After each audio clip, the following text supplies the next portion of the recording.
Welcome to Zarnia for Games and Geekery. I'm Adhil, and today I'm going to be talking about my 5 fave co-op games.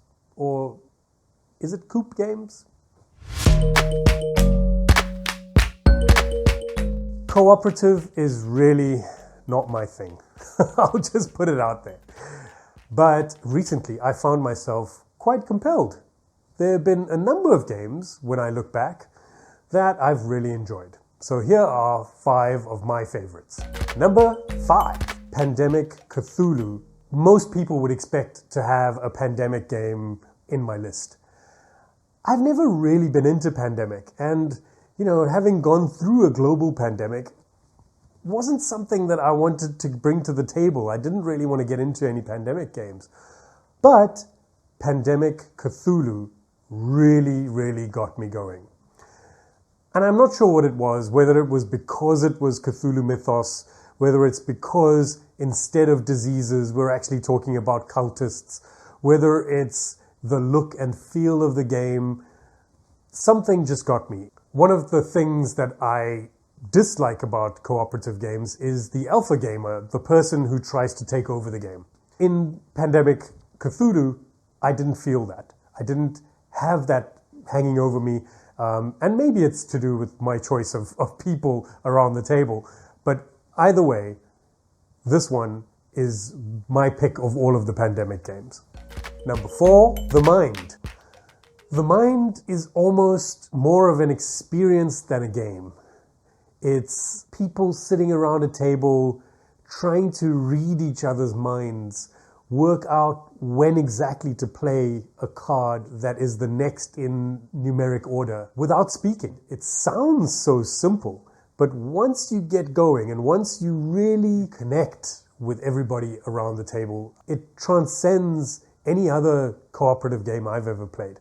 One of my faves for sure. Number 3, Judge Dredd, The Cursed Earth. When I heard this game was coming out, I got extremely excited. It is a remake or a retake on an older game by the same designer, which was called The Lost Expedition. I liked that game okay, but when I heard they were doing a Judge Dredd treatment of it, this really piqued my interest. The artwork is amazing. The cards, I love the fact that you're using these bigger sort of tarot-sized cards. The gameplay is pretty straightforward. You can play it solo. You can even play it competitively, but I think it shines as a cooperative game. So if you're into some of that old Judge Dredd lore, I am the law. Number 2, Sherlock Holmes Consulting Detective. Quite an old game, but one that I really enjoyed. There are lots of these games now where you're trying to solve some kind of case and you're doing it together. You're going to different locations, you're picking up clues. But the skin of Sherlock Holmes and specific cases that were somewhat familiar, or should I say elementary, really did appeal to me. Overall, I found it extremely enjoyable. You can do them solo, you can do them with other players, and there are 10 missions in the box, so you've got a lot to work through. It's a really great cooperative game. Number 1, The Crew. The Crew is a trick-taking game. Kind of a weird thing to have as a cooperative game. You're working together to try and take tricks in certain orders in some cases, and in some cases you want to make sure that some of the cards don't take the tricks. You're trying to solve certain crises that might be happening in space. The amazing thing with this game is that there are a number of missions, loads and loads in the base game, and even more that come with the expansion. It's a very interesting take on trick-taking games, and it's the kind of co-op game that I can really go for.